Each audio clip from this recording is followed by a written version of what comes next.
Hey, Captain Carrera here again. I'm doing a test of my SR10 harness, the Sena SR10.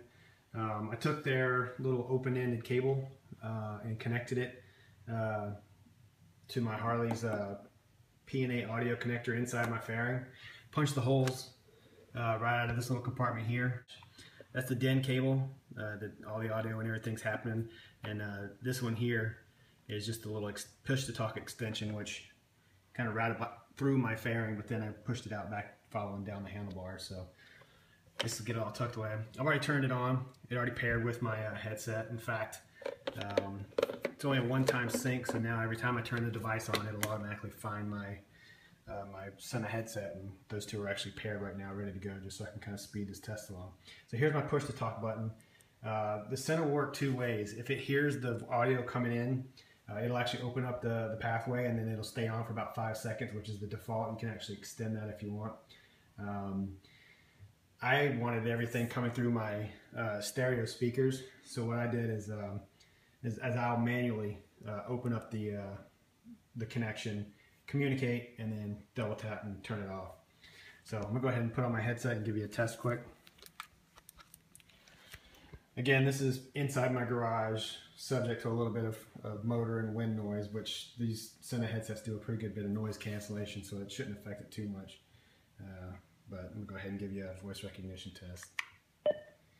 Tune, open up the pathway.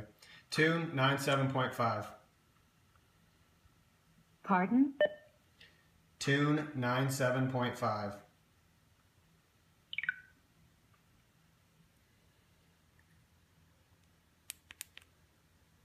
So quick double tap, which I actually forgot to do, and I kind of messed up that test there. But double tap, it's open, say what I need to say, double tap it again, and it's off, and it closes that pathway. Same thing, if I wanted to use the CB, I could turn on my CB.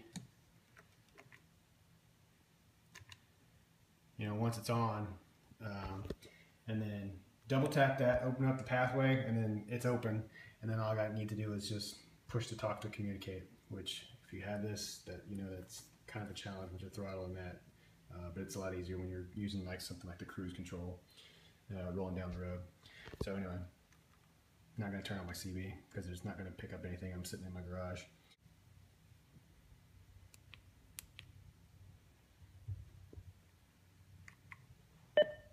Tune 97.5. Pardon?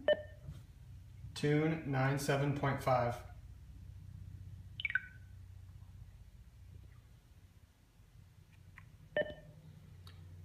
Find next Harley Davidson.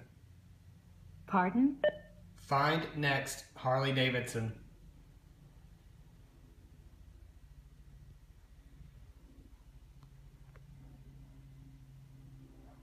Multiple entries for Harley Davidson. Select a line number. Line 1. Heritage Cycles Harley Davidson Fort Walton. Now, do you want to start route guidance? Cancel. Cancel.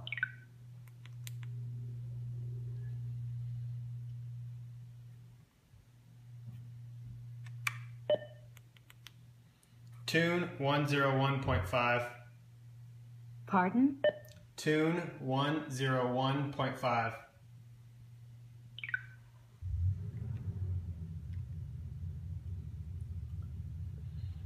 So that was a quick test of the voice commands. I did one of the find next sort of things for the GPS, and then some of just the tuning functions.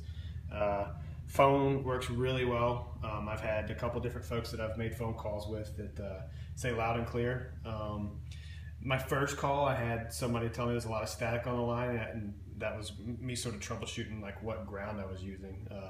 I think I got everything good to go now, and I've tried to make some transmissions on the CB. I did it with a guy about 10 feet from me. It actually came through really strong, really clear, but no actual road test. Everything's sort of been parked at this point. I have used the voice commands on the go, and those seem to work really well. I do find I have to repeat myself, and maybe it's just I'm trying to learn how to sort of speak the language that the Harley understands, but getting a little better with it as I go along. But yeah, that's the SR10.